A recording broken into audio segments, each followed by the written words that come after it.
사진이 전송된 것은 화요일 오후였다. 빨래를 개며 저녁으로 무얼 해 먹을지 고민하던 지극히 평범한 화요일, 여동생 지은이의 이름이 휴대전화 화면에 번쩍였다. 완전히 다른 사람에게 보낼 사진이 내게 잘못 전송된 것이었다. 나는 아무 생각 없이 사진을 열었고 주방 바닥에 맨발로 서 있던 그 단 1초 만에 나의 8년짜리 결혼 생활은 내가 미처 알지 못했던 거대한 거짓말이 되어버렸다.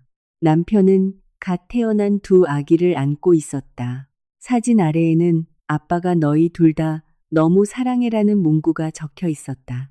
나는 비명도 지르지 않았고 울지도 않았다. 그저 휴대전화를 손에 쥔 채 그 자리에 가만히 서서 내 안에 무언가가 영구적이고 완전하게 멈춰버리는 것을 느꼈다. 내 이름은 이지은이다. 올해 38살이며 성인이 된 이후 내내 인내심은 결국 보상받는 미덕이라고 믿으며 살아왔다. 나는 기업 부정조사 전문 포렌식 회계사다. 사람들이 눈치채지 못할 거라고 생각하는 작은 모순들, 맞아 떨어지지 않는 숫자, 그 자리에 있어서는 안 될 거래 내역, 그럴싸해 보이지만 미묘하게 어긋나는 이야기들을 찾아내는 것이 내 직업이다. 나는 감정보다 증거를 신뢰하는 방식으로 커리어를 쌓아왔다. 다만 내 집안에서 그 기술이 필요할 줄은 꿈에도 몰랐다. 남편 서진이와는 내가 30살에 결혼했다. 그는 야심차고 유머러스했으며 굳이 애쓰지 않아도 공간을 가득 채우는 부류의 남자였다. 그는 막 성장하기 시작한 물류 스타트업의 공동대표였고 나는 그가 무에서 유를 창조해내는 과정을 지켜보는 것을 사랑했다. 우리는 앞으로 꾸릴 가족에 대해 아이는 몇 명을 낳을지, 이름은 무엇으로 지을지, 복잡한 서울에서 키울지 아니면 조금 더 한적한 외곽으로 나갈지 자주 이야기하곤 했다. 그것은 필연처럼 느껴졌다. 봄이 지나면 여름이 오듯 우리에게 너무나 자연스럽게 일어날 일이라고 믿었다. 하지만 그 일은 일어나지 않았다. 쉽지 않았고 아주 오랜 시간이 걸렸다. 우리는 2년을 노력한 끝에야 병원을 찾았다.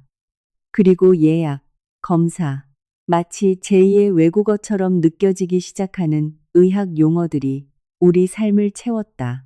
인공수정과 시험관 아기 시술이 이어졌다. 배에 시퍼렇게 멍이 드는 호르몬 주사를 맞으며 나는 헐렁한 셔츠 아래에 그 멍자국을 숨겼다.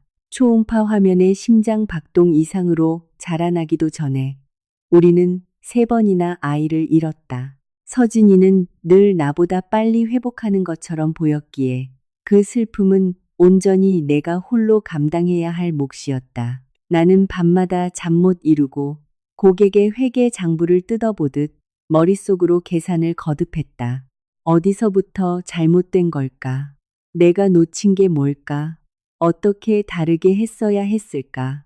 나는 내 몸을 탓했다. 스트레스를, 내 직업을, 내가 첫 임신 사실을 알기 전 어느 날 밤 무심코 마셨던 와인 한 잔을 원망했다. 나는 진실을 제외한 모든 것을 탓했다. 그때는 아직 진실에 접근할 권한이 내게 없었기 때문이다. 그 모든 과정 속에서 서진이는 병원 대기실에서 내 손을 잡고 똑같은 말을 반복했다. 마치 현실로 만들기 위해 소리 내어 말해야만 하는 약속처럼 말이다. 우리가 함께 이겨낼 수 있어. 나는 그를 믿었다. 증거나 의심 없이 그저 태양이 떠오를 것을 믿는 것처럼 다른 대안을 상상조차 할 수 없었기에 그를 믿었다. 내 동생 지은이도 늘 곁에 있었다. 적어도 곁에 있는 것처럼 보였다. 나보다 3살 어린 지은이는 언제나 다정했고 따뜻한 포옹이나 직접 만든 반찬을 챙겨다 주었으며 언제든 전화해라는 말을 건넸다. 나는 그 말을 액면 그대로 받아들였다. 지은이는 내 강인함이 존경스럽다고 자주 말했다. 언니가 어떻게 그 모든 걸 버텨내는지 모르겠다고 했다. 나는 존경과 질투가 완전히 똑같은 얼굴을 하고 있을 수도 있다는 사실을 단 한 번도 고려하지 못했다. 사진이 전송된 그날, 나는 마침 고객과의 화상회의를 끝낸 참이었다. 일상의 대부분을 차지하는 그런 지루하고 평범한 오후였다. 늦가을의 햇살이 주방 창문을 통해 비스듬히 들어오던 그 빛을 기억한다. 휴대전화가 2번 징징 울리던 것도 기억한다. 그리고 고개를 숙여 내 남편의 얼굴을 보았던 순간을 기억한다. 불과 3주 전, 한 번만 더 시술을 받아보자고, 아직 포기하지 말자고 말했던 바로 그 얼굴로 2명의 갓난아기를 세상의 전부인 양 내려다보고 있었다. 지은이는 사진을 보낸 직후 거의 곧바로 전화를 걸어왔다. 나는 아무 말 없이 전화를 받았다. 언니. 지은이가 갈라지는 목소리로 말했다. 언니가 이런 식으로 알게 할 생각은 없었어. 나는 전화를 끊었다. 질문은 단 하나도 하지 않았다. 그럴 필요가 없었다. 8년간의 포렌식 조사 훈련은 내게 무엇보다 중요한 한 가지 원칙을 가르쳐 주었다. 첫 번째 모순을 발견했을 때 그것을 만든 사람과 곧바로 대면하지 말 것. 먼저 모든 것을 수집해야 한다. 상대가 당신이 눈치챘다는 사실을 알기 전에 거짓말의 전체 형태를 완벽히 확인해야 한다. 그래서 나는 휴대전화 대신 노트북을 열었다. 서초동에서 가장 평판이 좋은 이혼 전문 변호사 최연우를 검색해 가장 빠른 날짜로 상담을 예약했다. 이틀 뒤 나는 갓 내린 커피와 고급 종이 냄새가 나는 그의 사무실에 마주 앉아 8년을 함께한 남편을 상대로 이혼 소송을 시작하는 초기 서류에 서명했다. 내 손은 조금도 떨리지 않았다. 나조차도 그 사실에 거의 놀랐던 기억이 난다. 나는 서진이에게도 지은이에게도 내가 눈치챘다는 사실을 말하지 않았다. 그날 밤 집에 돌아와 아무 일도 없었던 것처럼 저녁을 차렸다. 수년 만에 처음으로 완벽하게 선명해진 사실이 있었기 때문이다. 변명해야 할 사람은 내가 아니었다. 남편이 나를 언니라 부르던 여자와 2 아이의 탄생을 축하하며 내가 아직 아무것도 모른다고 믿고 있는 동안 나는 이미 그들보다 3걸음 앞서 있었다. 그리고 내가 그 다음으로 한 일은 눈물 한 방울 흘리지 않고 조용히 그들 중 누구도 예상치 못할 일이었다. 서류에 서명한 다음 날 아침, 나는 동트기 전에 일어나 수개월 만에 처음으로 내 몫의 커피 단 한 잔만을 내렸다. 그리고 거기에 대해 단 1g의 죄책감도 느끼지 않았다. 서진이는 전날 밤 며칠 지방 출장을 다녀와야 한다는 일상적인 메시지를 보내왔었다. 나는 그것을 2번 읽고 곧바로 작업에 착수했다.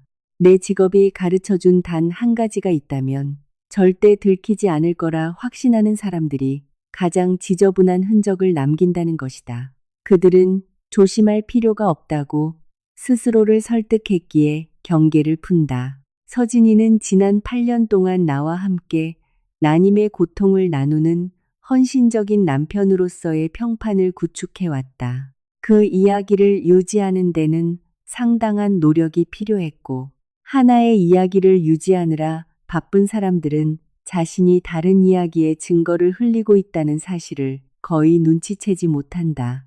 나는 신용카드 명세서부터 시작했다.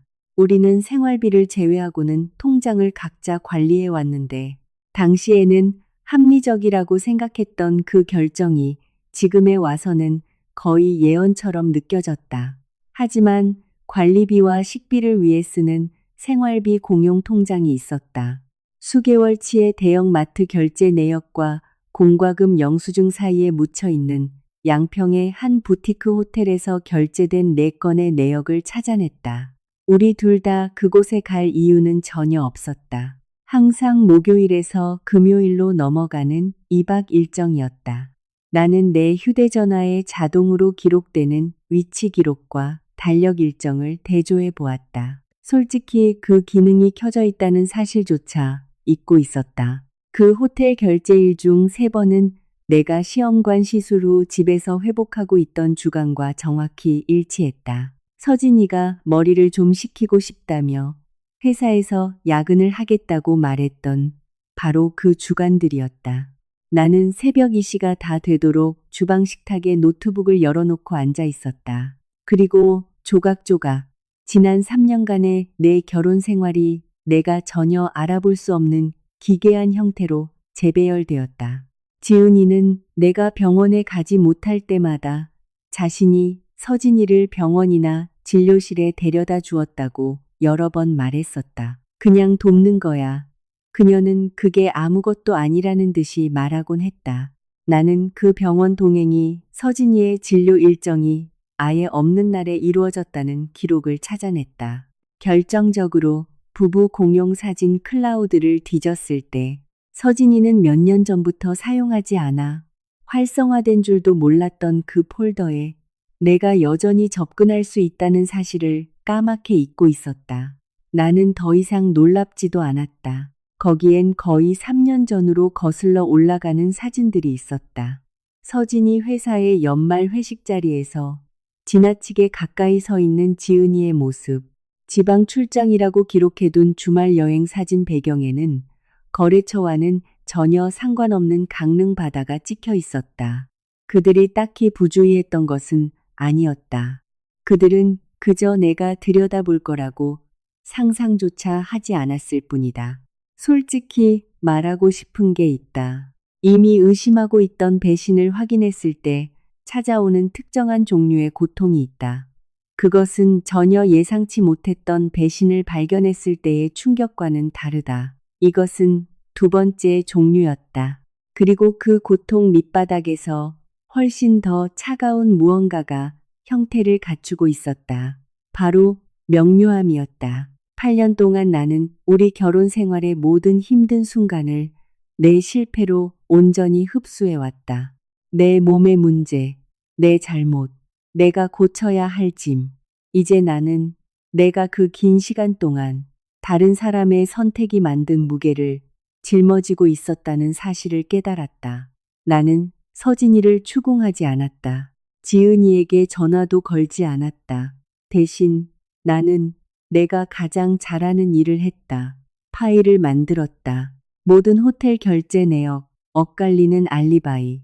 그들이 내게 소리내어 했던 어떤 말보다 더 진실한 이야기를 들려주는 타임스탬프가 찍힌 사진들까지. 나는 고객의 증거 자료를 정리하듯 어떠한 개인적 감상도 덧붙이지 않고 체계적으로 그것들을 정리했다. 사실 그 자체만으로도 충분히 명확하게 상황을 말해주고 있었기에 내 분노를 첨부할 필요조차 없었다. 이틀 뒤 나는 그 파일 전체를 최연우 변호사에게 보냈다. 2번째 미팅에서 그는 내 앞에서 그 파일을 천천히 넘겨보았다. 결혼이 만들어낼 수 있는 온갖 종류의 비극을 수없이 보아온 사람 특유의 숙련된 무표정이었다. 마침내 고개를 든 그가 단순하게 말했다. 아주 철저하시군요. 나는 다른 사람들이 놓치는 것을 찾아내는 연습을 8년이나 해왔다고 대답했다. 그는 그 말이 무슨 뜻인지 묻지 않았고 나 역시 설명하지 않았다. 그 미팅이 있은 지 3일 뒤 익숙하지만 전혀 예상치 못한 번호가 휴대전화에 떴다. 시어머니 박민숙 여사였다. 우리는 의무감보다는 진심 어린 애정에 기반한 꽤 따뜻한 고부관계를 유지해왔다. 어머님은 그저 안부를 묻거나 내 업무를 묻거나 베란다에서 키우는 난초 이야기를 하려고 전화를 거시곤 했다. 하지만 이번 전화는 전화를 받는 순간부터 느낌이 달랐다. 그녀의 목소리는 가늘었고 예전에는 한 번도 들어본 적 없는 불안한 떨림이 묻어났다. 지윤아.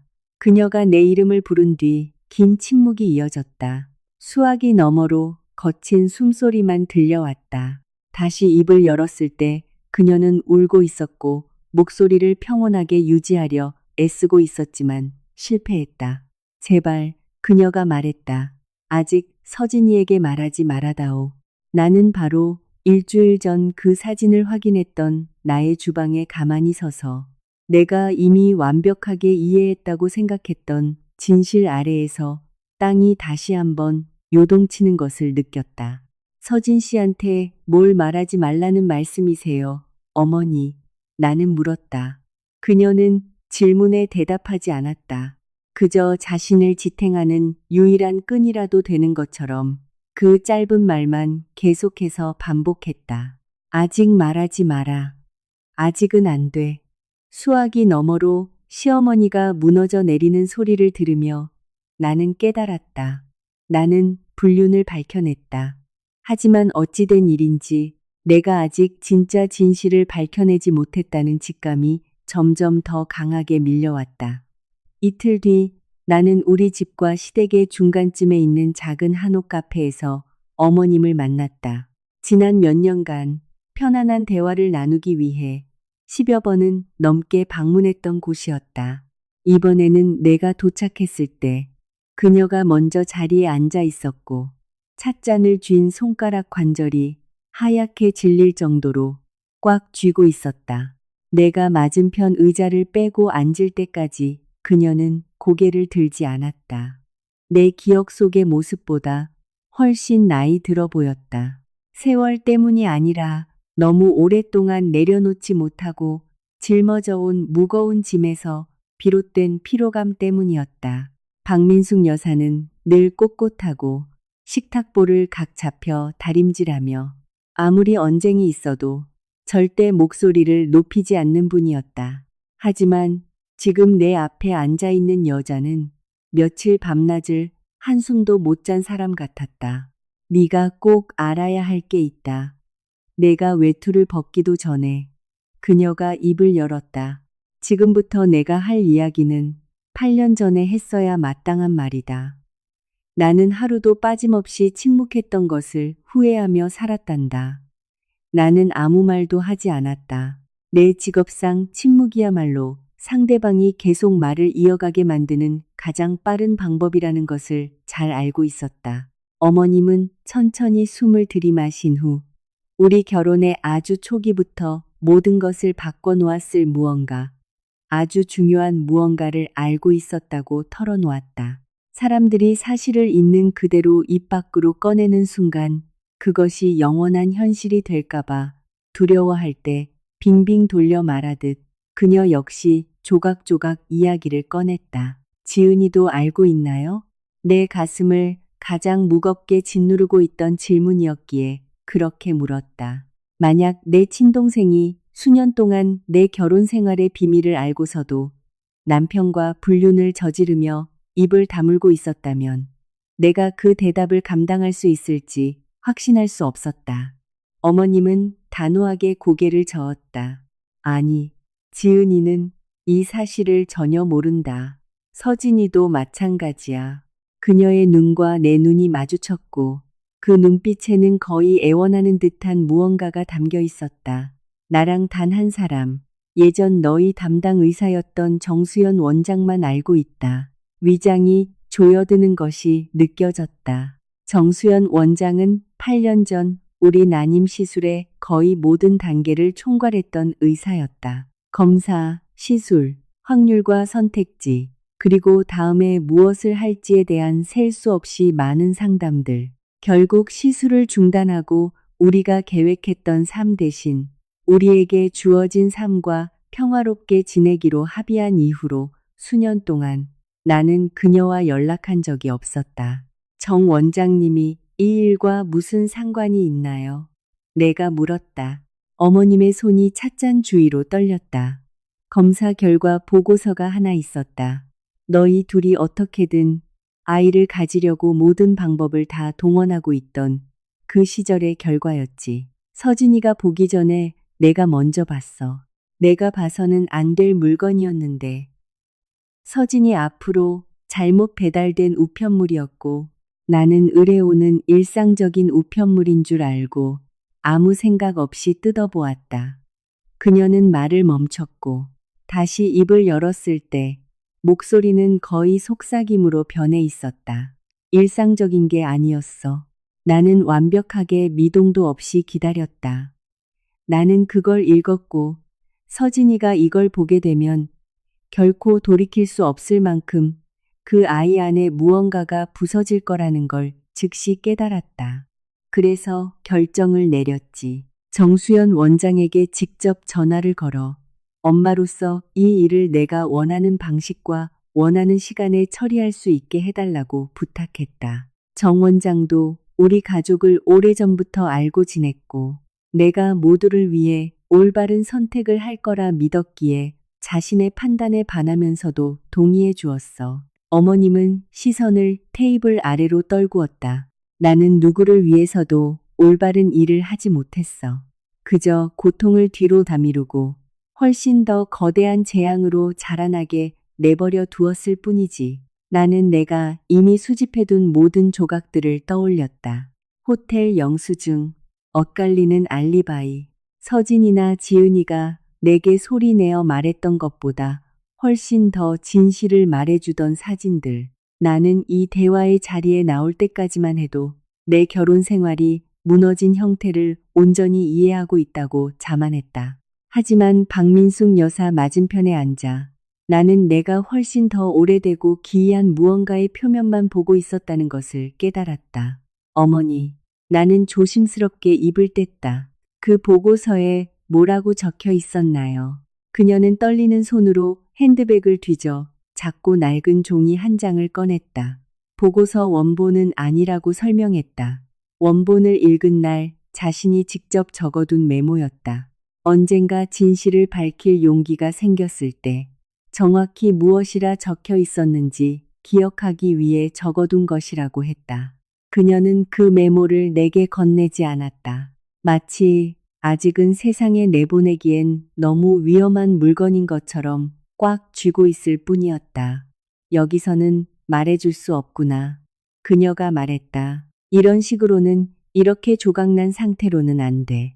내가 8년 전에 서진이에게 보여주었어야 했던 것처럼 서랍에 숨겨두고 그 아이를 보호하고 있다고 내 스스로를 위안하는 대신 제대로 된 방식으로 네가 직접 봐야만 해. 그녀의 목소리가 더 섰다.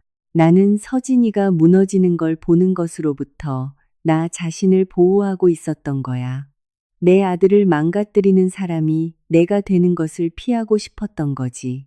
나는 손을 뻗어 테이블 너머로 그녀의 손을 감싸 쥐었다. 나에게서 모든 것을 숨겼다는 사실을 알면서도 설명하기 힘든 본능이 앞섰다. 그녀가 무엇을 짊어지고 있었든 그것은 그녀에게서 거의 10년이라는 시간 동안의 평화를 앗아간 것이 분명했다. 그 파일을 봐야겠어요. 내가 그녀에게 말했다. 정수연 원장님이 보관하고 있을 진짜 원본 진료 기록 말이에요. 어머님은 반대쪽 손등으로 눈물을 훔치며 천천히 고개를 끄덕였다. 그리고 그녀는 그날 늦은 오후 갑자기 낯설게만 느껴지는 거리를 운전해 집으로 돌아가는 내내 머릿속을 맴도는 말을 남겼다. 지훈아, 그 아기들이 모든 걸 바꿔놓았단다. 어머님이 조용히 말했다. 하지만 서진이가 생각하는 그런 이유 때문이 아니야. 다음 날 아침 첫 커피를 다 마시기도 전에 나는 정수연 원장의 강남병원으로 전화를 걸었다.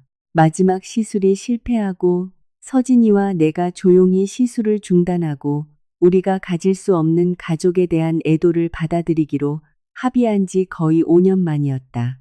접수원은 생각보다 빨리 전화를 연결해 주었고 정 원장이 전화를 받았을 때 그녀의 목소리에는 놀라움이 묻어났지만 이내 훨씬 조심스러운 톤으로 바뀌었다.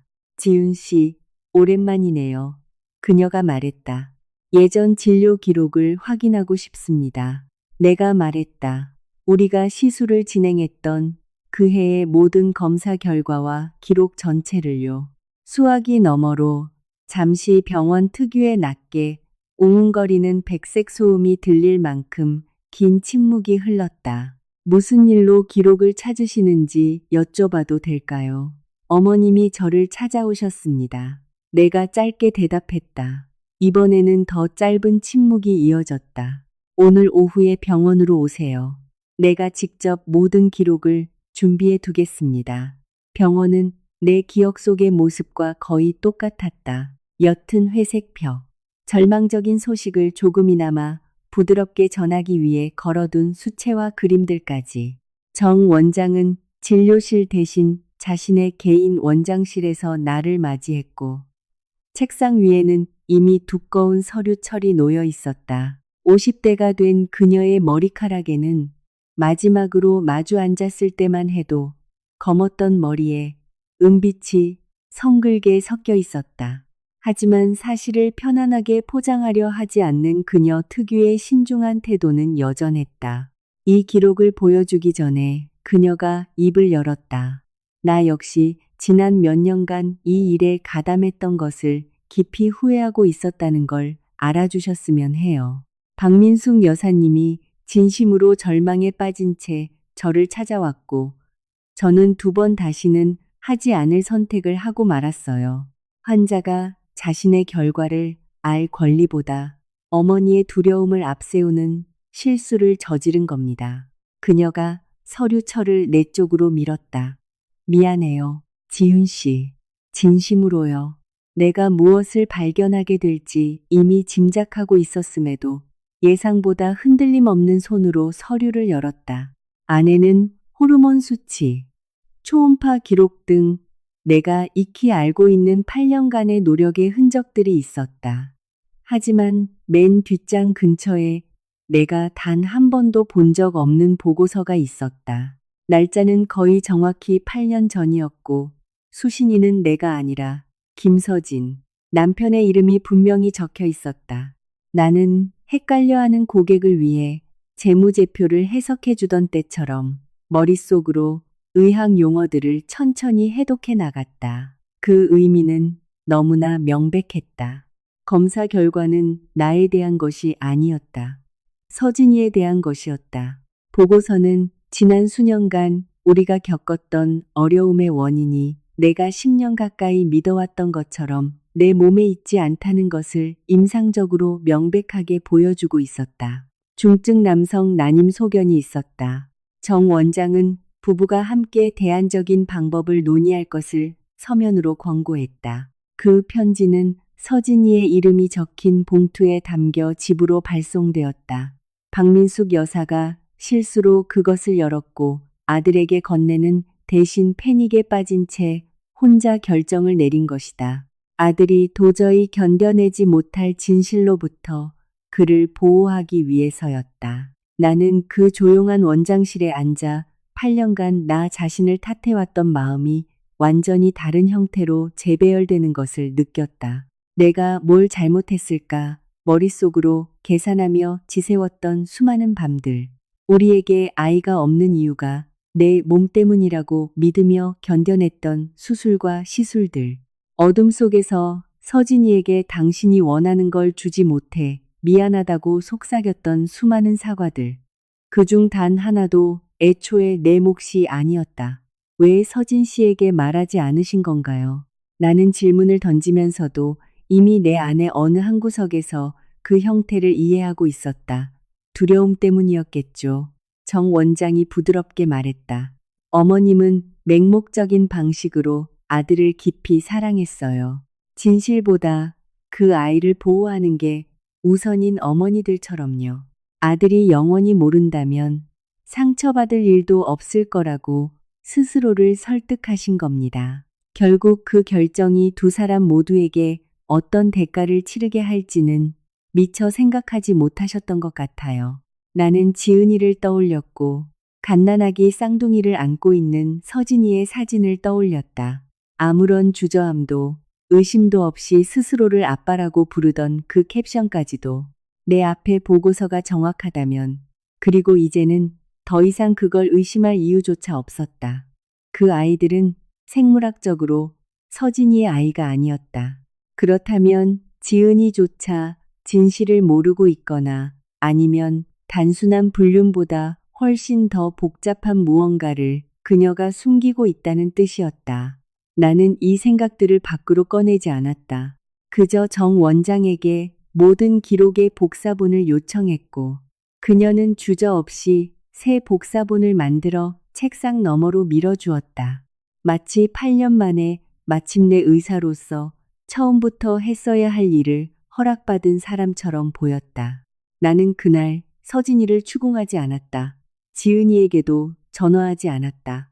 나에게 마침내 모든 것을 털어놓은 어머님에게 어떤 식으로든 응답해야 한다는 걸 알면서도 바로 연락하지 않았다. 대신 나는 차를 몰고 집으로 돌아와 조수석에 서류철을 놓아둔 채로 진입로에 차를 세우고 아주 오랫동안 앉아 있었다. 그리고 지난 수년간 내가 믿어왔던 내 결혼 생활의 모든 버전을 떠올렸다. 희망에 찼던 버전, 슬픔에 잠겨있던 버전, 그리고 지난 2주 동안 내가 살았던 배신당한 버전까지.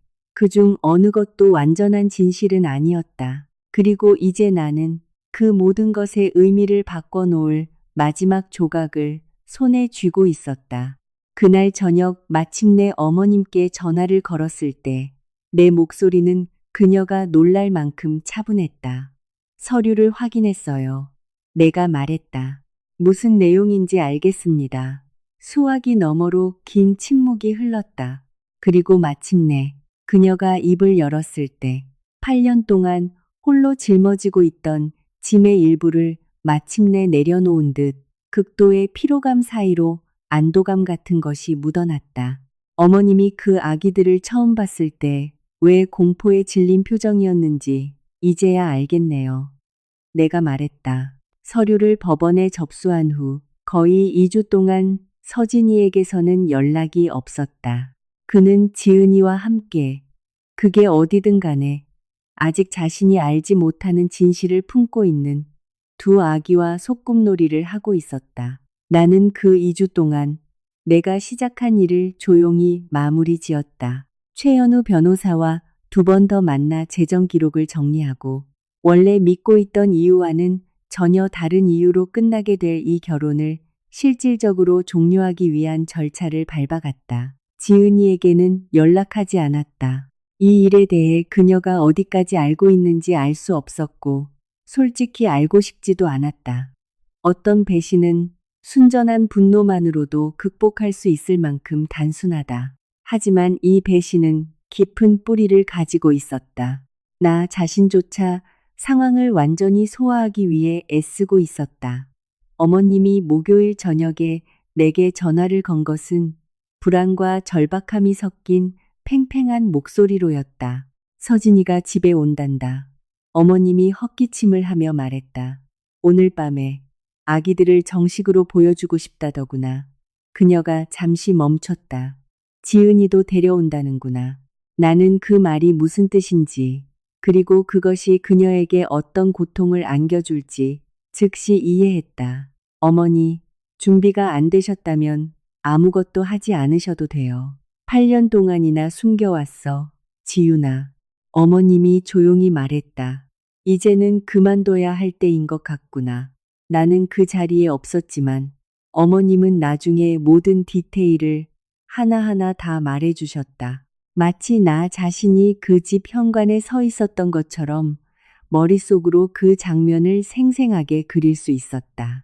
서진이가 먼저 도착해 현관문을 열고 들어왔다. 그가 늘 어느 공간에나 들어설 때 풍기던 특유의 여유로운 자신감, 자신이 좋은 것을 누릴 자격이 있는지 단 한 번도 의심해 본 적 없는 남자의 당당함이었다.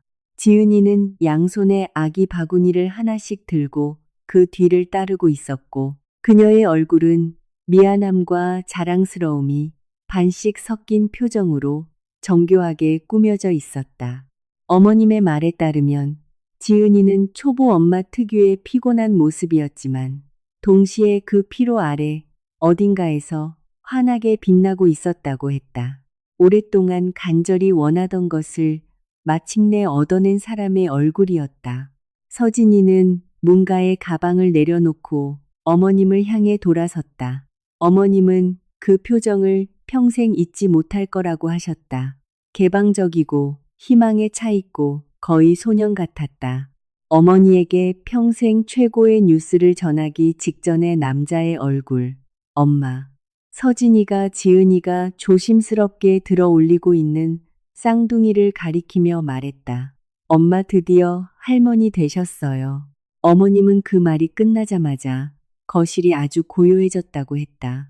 그녀는 그 두 작은 얼굴을 내려다보았고 그녀 안에 무언가가 그만 버티기를 포기해 버렸다고 했다. 침묵을 지키는 것이 아들을 보호하는 길이라 스스로를 세뇌하며 보낸 수많은 불면의 밤들, 그 모든 8년의 세월이 아들의 품에 안긴 아기들을 보는 순간 그녀 안에서 맥없이 무너져 내렸다. 어머님은 얼굴에서 핏기가 가시는 것을 느꼈고 다리에 힘이 풀려 의자 등받이를 붙잡고 간신히 서 있어야 했다고 했다. 서진이가 즉시 미소를 거두고 당황하며 물었다. 엄마, 어디 안 좋으세요? 그녀는 입을 열었고 거기서 튀어나온 말은 8년의 긴 세월 동안 수천 번이나 연습했던 말이 아니었다. 의도했던 것보다 훨씬 작고 부서진 목소리였지만 이 모든 일 끝에 마침내 튀어나온 진실이었다. 잠깐만, 그녀가 속삭였다. 걔가 너한테 말 안 했니? 서진이는 몸을 굳혔다. 그의 바로 뒤에서 아기 하나를 품에 안고 서 있던 지은이는 얼굴이 백지장처럼 질렸다. 어머님은 그 반응을 보고 중요한 사실 하나를 즉시 알아차렸다. 지은이도 몰랐다는 사실을. 어머님이 막 폭로하려는 무언가가 두 사람 모두에게 각기 다른 이유로 전혀 몰랐던 뉴스라는 것을. 무슨 말을요? 서진이가 물었다. 그의 목소리는 이미 발밑에 땅이 흔들리고 있다는 것을 감지한 듯 극도로 조심스럽게 가라앉아 있었다. 어머님은 바로 대답하지 않았다. 그녀는 아들과 그가 비밀리에 가정을 꾸린 여자 사이를 번갈아 바라보며 한참을 서 있었다. 그 하나에 견딜 수 없는 침묵 위로 8년이라는 시간의 무게가 짓누르는 것을 느꼈다. 어머님은 나를 떠올렸다고 하셨다. 애초에 내 잘못이 아닌 일을 사과하며 내 몸을 원망했던 나의 시간들을. 그 생각이 마침내 그녀가 움직일 용기를 주었다고 했다. 어머님의 말에 따르면 거의 영겁처럼 느껴지는 긴 시간 동안 아무도 말을 하지 않았다고 한다. 지은이는 품에 안은 아기를 고쳐 안았고 그녀의 표정은 비난이 아닌 혼란에서 비롯된 두려움으로 경직되어 있었다. 서진이는 외투도 벗지 않은 채 현관에 얼어붙어 어머니가 아직 주지 못하는 대답을 기다리고 있었다. 마침내 몸을 돌린 어머님은 말없이 안방 안쪽으로 걸어 들어가 옷장 깊숙한 곳에 놓인 작은 방화 금고 앞에 무릎을 꿇었다. 정확히 이 순간을 위해 8년간 보관해 두었던 금고였다.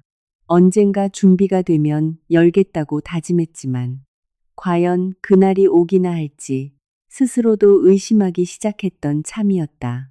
비밀번호를 누르는 그녀의 손이 덜덜 떨렸다고 했다. 서진이는 복도를 반쯤 따라 들어와 방문에 서서 자신이 존재조차 몰랐던 금고 앞에 어머니가 무릎을 꿇고 있는 것을 지켜보고 있었다. 지은이는 뒤로 물러서서 쌍둥이 중 하나를 안은 채 서 있었고 어머님이 보기에 그녀의 얼굴은 혼란과 거의 공포에 가까운 감정이 뒤섞여 있었다고 했다. 금고 안에는 단 하나의 밀봉된 봉투가 있었다.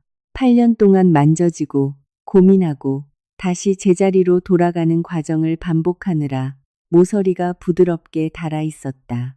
어머님은 부서지기 쉬운 무언가를 다루듯 양손으로 그것을 들어 올렸다. 이미 한번 부서진 적이 있고 마침내 열리는 순간 다시 부서질지도 모르는 물건이었다. 그녀는 봉투를 가슴에 품고 아들을 향해 돌아섰다. 8년 만에 처음으로 마침내 그녀는 그 봉투 안의 모든 것을 아들에게 보여줄 준비가 되어 있었다. 어머님은 봉투를 거실로 가지고 나와 두 사람 사이의 소파 테이블 위에 내려놓았다. 너무 오랫동안 보호해온 무언가를 놓아주는 데에도 상당한 노력이 필요한 것처럼 봉투에서 손가락을 뗄 때 그녀의 손은 여전히 미세하게 떨리고 있었다. 서진이는 손을 대지 않고 잠시 그 위를 굽어보고 있었고 어머님은 사람들이 차가운 물에 뛰어들기 직전에 숨을 들이마시는 것처럼 그가 마음의 준비를 하는 것을 볼 수 있었다. 이게 뭐예요? 그가 조용히 물었다. 앉아라. 어머님이 말했다. 제발. 그는 앉았다. 지은이는 맞은편 안락의자 끝에 조심스럽게 몸을 내렸다. 한쪽 어깨에 쌍둥이 중 하나를 여전히 안은 채였고 긴장된 방 안의 정적 속에서 아기가 작게 칭얼거렸다. 어머님이 직접 봉투를 열었다. 수년에 걸쳐 여러 번 접었다 폈음이 분명한 종이 위로 그녀의 손가락이 조심스럽게 움직였다. 원본 검사 결과지, 정수연 원장이 서진이에게 직접 쓴 서신, 그리고 어머님이 처음 우편물을 가로챘던 주에 직접 적어 넣은 메모가 차례차례 테이블 위에 놓였다. 서진이가 가장 먼저 의학 보고서를 집어들었다. 어머님은 그의 시선이 종이를 따라 처음에는 천천히, 그 다음에는 빠르게, 그리고 다시 천천히 움직이는 것을 지켜보았다.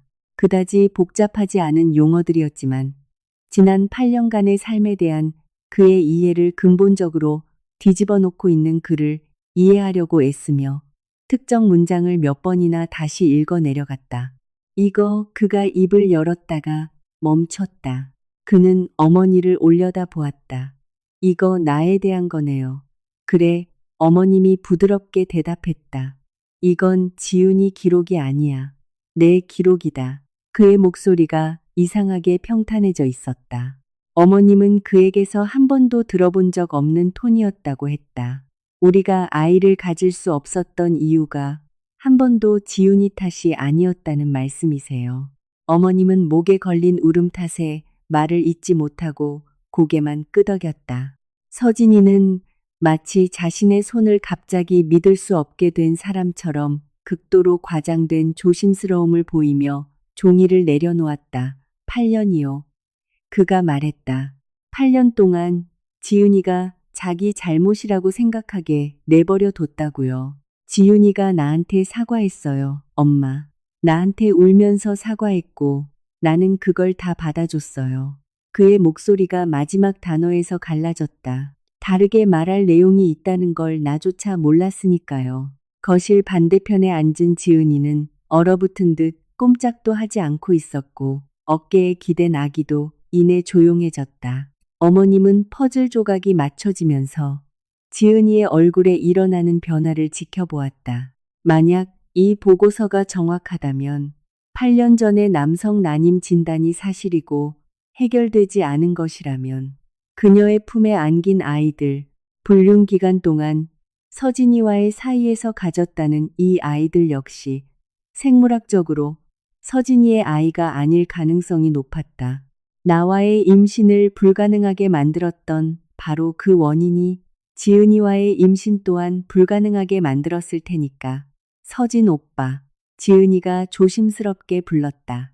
이게 대체 무슨 뜻이야? 그는 대답하지 않았다. 그는 여전히 어머니를 바라보고 있었고 그의 눈동자 뒤로 날 것 그대로의 분노가 맹렬히 끓어오르고 있었다. 엄마는 알고 계셨죠. 그가 말했다. 8년이나 알고 있으면서 내가 그렇게 믿도록 내버려 둔 거예요.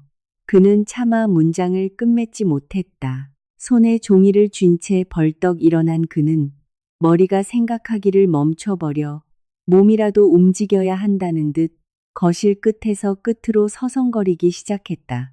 나는 널 보호하려고 그랬던 거야. 어머님의 목소리가 갈라졌다. 변명이 안 된다는 거 안다. 너희 둘 모두에게 어떤 상처를 주었는지도 알아. 그날 이후로 매일같이 나 자신을 혐오하며 살았어. 무엇으로부터 날 보호한다는 건데요. 서진이의 목소리가 처음으로 높아졌다. 진실로부터요.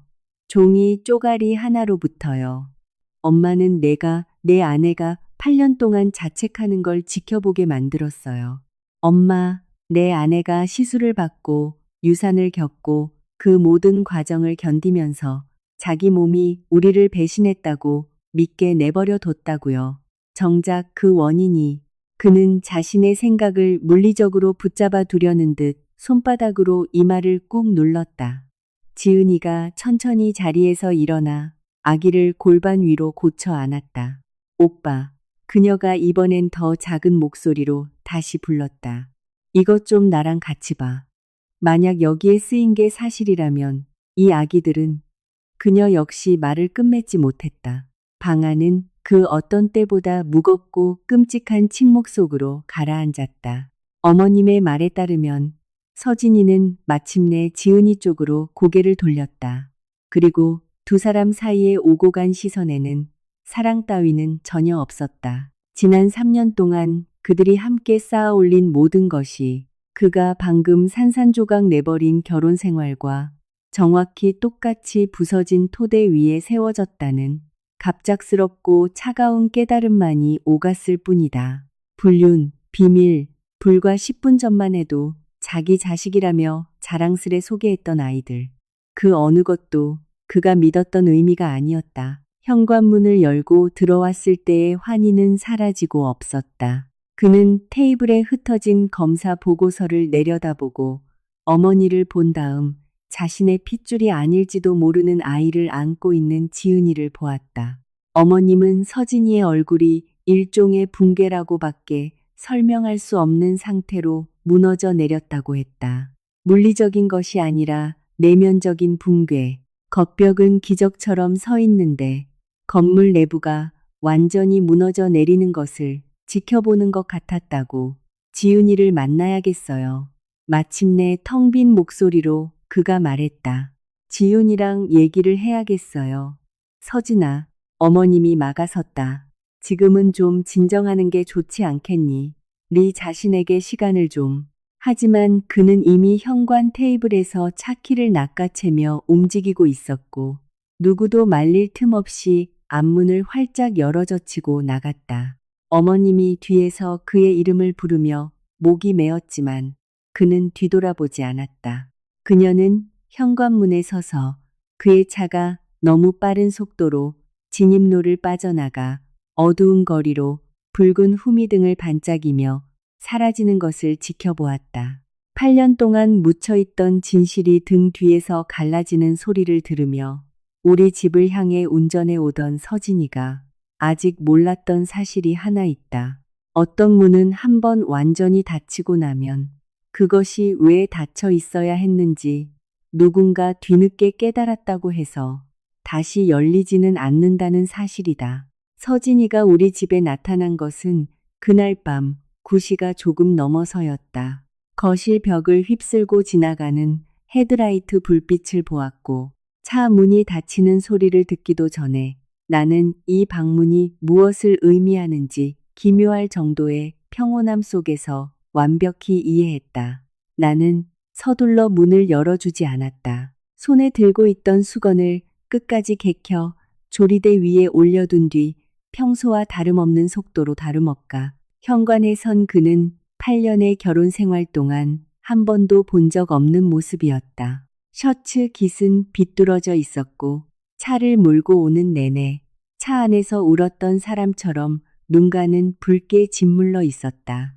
꽉 쥐고 온 탓에 잔뜩 구겨진 진단서가 아직도 그의 손에 들려 있었다. 너 알고 있었지. 내가 문을 채 활짝 열기도 전에 그가 입을 열었다. 지훈아, 너 알고 있었잖아. 이 보고서에 대해서. 그는 이미 사실이라는 것을 알고 있으면서도 내 입을 통해 확인받아야만 한다는 듯 그 서류를 증거물처럼 들어 올렸다. 2주 전에 알았어. 내가 대답했다. 내가 지은이에 대해 알게 된 방식이랑 똑같이. 우연히 그는 내 동생의 이름에 움찔했다. 지훈아, 맹세컨대 나는 이 일에 대해 전혀 몰랐어. 알아. 내가 말했다. 진심으로 하는 말이야. 그게 가장 이상한 점이었다. 내 현관에 서서 8년 동안 나 홀로 짊어지게 했던 죄책감이 애초에 내 것이 아니었다는 걸 방금 깨달은 남자의 처참한 모습을 보면서 나는 분노보다는 연민에 가까운 감정을 느꼈다. 물론 내가 이미 내린 결정을 바꿀 만큼의 연민은 아니었다. 그저 그 역시 다른 누군가가 조작한 거짓말 속에 살고 있었다는 사실. 비록 그 위에 자신만의 수많은 거짓말을 겹겹이 쌓아 올리긴 했어도 말이다. 들어가도 될까? 그가 물었다. 제발, 얘기 좀 해. 나는 그를 안으로 들였다. 그에게 빚진 게 있어서가 아니었다. 이 대화가 나의 공간에서 내가 원하는 방식대로 진행되기를, 그리고 내가 원할 때 언제든 끝낼 수 있기를 원했기 때문이다. 우리는 8년 동안 수많은 명절과 조용한 저녁을 보냈던 거실에 마주 앉았다. 그는 내게 모든 것을 쏟아냈다. 어머니가 그에게 기록을 어떻게 보여주었는지, 쌍둥이가 생물학적으로 자신의 아이가 아닐 가능성이 높다는 걸 깨닫고, 지은이의 얼굴이 어떻게 창백해졌는지, 그토록 철저하고 완벽하게 구축했던 불륜이 어떻게 단 10분 만에 모래성처럼 허물어졌는지, 그는 절박하게 마치 숨이 넘어갈 듯 빠르게 말했다. 자신이 충분히 그리고 빨리 설명하기만 한다면 최연우 변호사의 사무실에서 진행된 그 모든 서류 작업을 내가 다시 생각해 볼지도 모른다는 듯이. 지은이를 용서해 달라는 게 아니야. 그가 말했다. 내 바람 피운 걸 용서해 달라는 것도 아니야. 그건 변명의 여지가 없어. 하지만 지윤아, 만약 내가 알았다면, 어머니가 8년 전에 나한테 사실대로만 말해줬더라면 이 모든 일은 일어나지 않았을 거야. 이건 내 거짓말에서 시작된 게 아니라는 것만 알아줘. 나는 그가 말을 끝낼 때까지 가만히 두었다. 8년간의 결혼 생활과 사실과 노이즈를 분리해내는 직업적 경험을 통해 내가 배운 것이 있다면, 사람들은 자신이 할 말을 바닥까지 전부 쏟아내도록 내버려 둘 때 본질을 드러낸다는 것이다. 네 말이 맞아. 내가 마침내 입을 열었다. 그 거짓말은 네 것이 아니었지. 어머님이 돌이킬 수 없는 잘못된 선택을 하셨고 평생 그 짐을 안고 가시게 될 거야. 그리고 솔직히 서진아, 어머님은 이미 우리가 어떤 말을 하는 것보다 그 사실을 훨씬 더 뼈저리게 느끼고 계셔. 나는 잠시 숨을 골랐다. 하지만 네가 단단히 착각하는 게 하나 있어. 이 모든 일은 어머님의 비밀에서 시작된 게 아니야. 네가 집에서 느끼는 결핍이 무엇이든 간에 그걸 밖에서, 그것도 내 여동생한테서 찾아도 된다고 결정한 바로 그날 시작된 거야. 네가 나한테 한 번도 솔직하게 털어놓지 않고 말이야. 어떻게 말해야 할지 몰랐어. 그가 기어 들어가는 목소리로 말했다. 너는 이미 너무 많은 짐을 지고 있었잖아. 그래서 나한테 더 큰 짐을 지운 거니.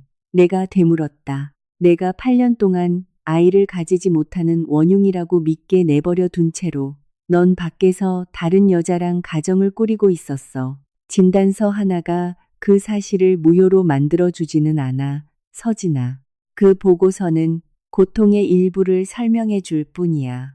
하지만 그에 대응해서 네가 내린 선택까지 지워주지는 못해. 그는 아무 대답도 하지 못했다.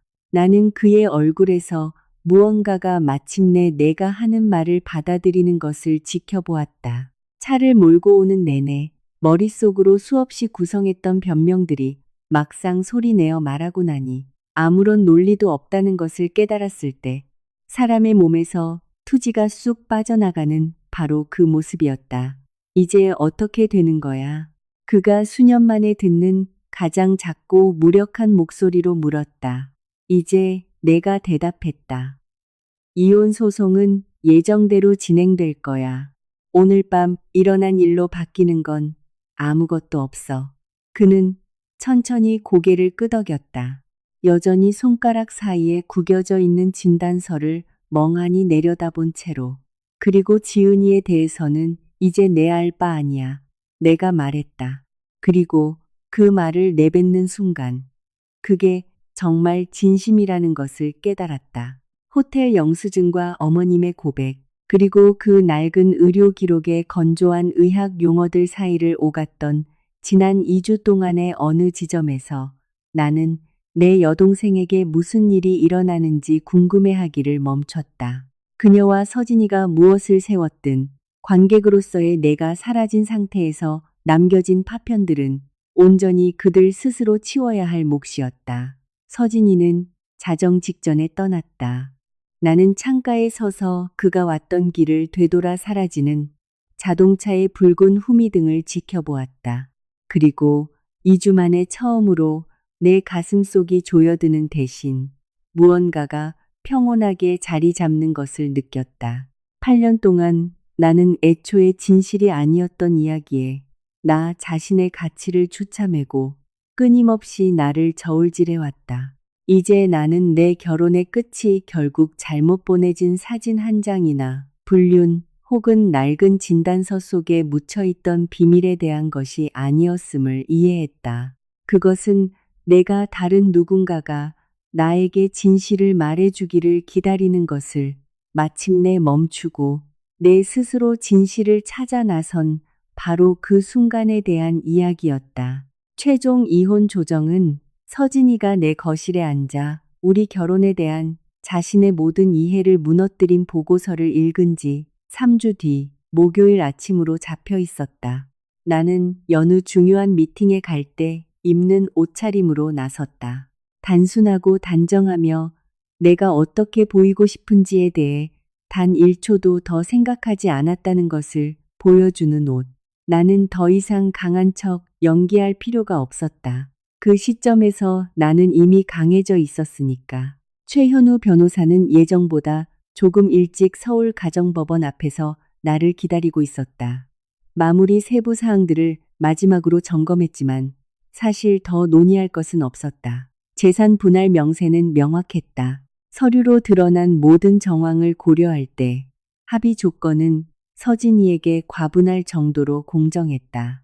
나는 법적으로 내게 보장된 권리 이상의 것을 요구하지 않았다. 숫자를 통해 그를 벌할 필요가 없었다. 진실이 이미 어떤 금전적 합의보다도 더 큰 타격을 그에게 입혔으니까. 서진이는 자신의 변호사와 함께 안에서 기다리고 있었다. 내가 결혼했던 그 남자보다 묘하게 작아진 느낌이었지만 나는 그것이 이 법정이라는 공간 때문이 아니라 그가 막 통과해 온 지난 3주 때문이라는 것을 알고 있었다. 그의 어머니의 비밀은 그에게서 10년이 넘는 시간 동안 헛되이 짊어졌던 죄책감의 대가를 치르게 했다. 또한 그 비밀은 우리의 결혼 생활을 대체하기 위해 그가 구축했던 그 관계마저도 앗아갔다. 지인들을 통해 한 달이 건너들은 바에 따르면 지은이는 쌍둥이를 데리고 아예 부산으로 떠나버렸다고 했다. 애초에 자신이 믿었던 토대가 거짓이었음을 끊임없이 상기시키는 이곳에 머물고 싶지 않았던 것이다. 서진이는 그녀를 붙잡기 위해 싸우지 않았다. 내 안의 어딘가에서 그 이유를 이해할 수 있었다. 한번 완전히 금이 가버린 것은 굳이 고칠 수 있는 척 연기하며 애쓸 가치조차 없는 법이다. 조정 테이블 너머로 나를 본 서진이는 마지막으로 한 번 더 시도했다. 지윤아. 공식적인 절차가 시작되기 직전 그가 조용히 불렀다. 내가 자격 없다는 거 알아. 하지만 그래도 물어보고 싶어. 우리가 다시 시작할 수 있는 방법은 정말 없는 걸까? 나는 오랫동안 그를 바라보았다. 그리고 그 시점에서 느낄 거라고 전혀 예상치 못했던 감정을 느꼈다. 분노도 슬픔도 아닌 일종의 조용한 결말 같은 감정. 이미 결말을 다 아는 책의 마지막 페이지를 덮을 때 느끼는 그런 기분이었다. 없어. 내가 대답했다. 널 용서할 수 없어서가 아니야. 서진아. 시간이 지나면 아마 용서하게 되겠지. 하지만 용서하는 것과 곁에 남는 것은 결코 같은 뜻이 아니야. 그는 더 이상 변명하지 않았다. 그저 묵묵히 고개를 끄덕였다. 마치 한편으로는 다른 대답을 희망하면서도 다른 한편으로는 정확히 그 대답을 듣기를 기다리고 있었던 것처럼 그의 어깨가 아주 미세하게 이완되었다. 그 후 조정 절차는 빠르게 진행되었다. 최현우 변호사는 제 몫을 다했고 반박할 거리는 거의 남아있지 않았다. 모든 것이 끝나고 마지막 서명이 완료되어 서류가 접수되었을 때 나는 늦은 아침 햇살이 비치는 법원 밖에 서서 8년 만에 처음으로 다른 사람의 시나리오에 얽매이지 않는 온전한 자유를 느꼈다. 그날 저녁 어머님이 전화를 걸어오셨다. 그녀는 직접적으로 용서를 구하지 않았다. 용서란 같은 날 요구하고 받아낼 수 있는 것이 아니라는 사실을 누구보다 잘 이해하고 계셨다. 그녀는 그저 내가 모든 상황을 대처해온 방식이 자랑스럽다고, 그리고 언젠가 서진이가 우리 사이에 없더라도 우리가 여전히 서로의 안부를 묻는 관계가 될 수 있기를 바란다고 말씀하셨다. 나는 그러고 싶다고 대답했다. 진심이었다. 어머님의 침묵은 우리 모두에게 너무나 가혹한 대가를 치르게 했다. 하지만 나는 지난 한 달 동안 그녀가 어떻게든 그것을 바로잡기 위해 애쓰는 모습을 지켜보았다. 그 사실은 아마 그녀가 생각하는 것 이상으로 내게 큰 의미가 있었다. 그날 이후로 서진이를 다시 본 적은 없다. 몇 달 뒤 서류 작업 때문에 사무적인 연락을 딱 한 번 주고받은 게 전부였고, 우리 둘 다 그 이상의 관계를 원치 않았다. 그는 결국 물류 스타트업의 지분을 모두 정리하고 제주도로 내려갔다고 들었다. 아마 자신이 사랑했던 모든 사람 앞에서 철저하게 무너져 내린 그 삶으로부터 최대한 멀리 도망쳐 새로운 삶을 구축하려 애쓰고 있을 것이다. 나로 말할 것 같으면 나는 내가 잃어버린 것을 중심으로 삶을 재건하지 않았다. 나는 내가 배운 것을 중심으로 삶을 재건했다. 이혼 소송이 마무리되고 1년 뒤 나는 재산 분할로 받은 돈의 일부를 떼어 작은 비영리 재단을 하나 설립했다. 난임 부부들이 투명한 절차를 통해 시술을 받고 자신의 의료 정보에 온전하게 접근하며 심리적 지원을 받을 수 있도록 돕는 난임 부부 지원센터다. 애초에 자신들의 몫이 아니었던 죄책감을 누군가가 홀로 짊어지게 방치하지 않는 곳. 나는 그곳에 특정인의 이름을 붙이지 않았다. 내 이야기가 굳이 꼬리표처럼 붙어 있을 필요는 없었다. 그저 존재해야 할 곳에 존재하는 것만으로 충분했다. 나는 지난 8년을 자주 떠올린다. 씁쓸함보다는 묘한 감사함을 안고서 결국 그 시간들이 지금의 나를 만들어 주었으니까. 나는 너무 오랫동안 내가 가장 원했던 단 한 가지에 실패했다고 믿으며 살아왔다. 하지만 이제 안다. 나는 어떤 것에도 실패하지 않았다. 나는 그저 내 믿음을 받을 자격이 없는 정직하지 못한 사람들을 믿었을 뿐이다. 8년 동안 나는 나 자신을 탓했다. 이제 단 하루도 그런 일에 내 시간을 낭비하지 않을 것이다. 때로는 최고의 복수가 상대를 고통받게 만드는 것이 아닐 때가 있다. 그것은 더 이상 그들의 거짓말을 대신 짊어지기를 단호히 거부하는 것이다. 이 이야기의 끝까지 함께 해주신 여러분께 지은이의 다음 삶이 어떻게 이어졌을지 묻고 싶습니다. 그녀의 삶에 다시 새로운 사람이 찾아왔을까요? 아니면 스스로 온전한 행복을 찾고 자신의 길을 걷고 있을까요?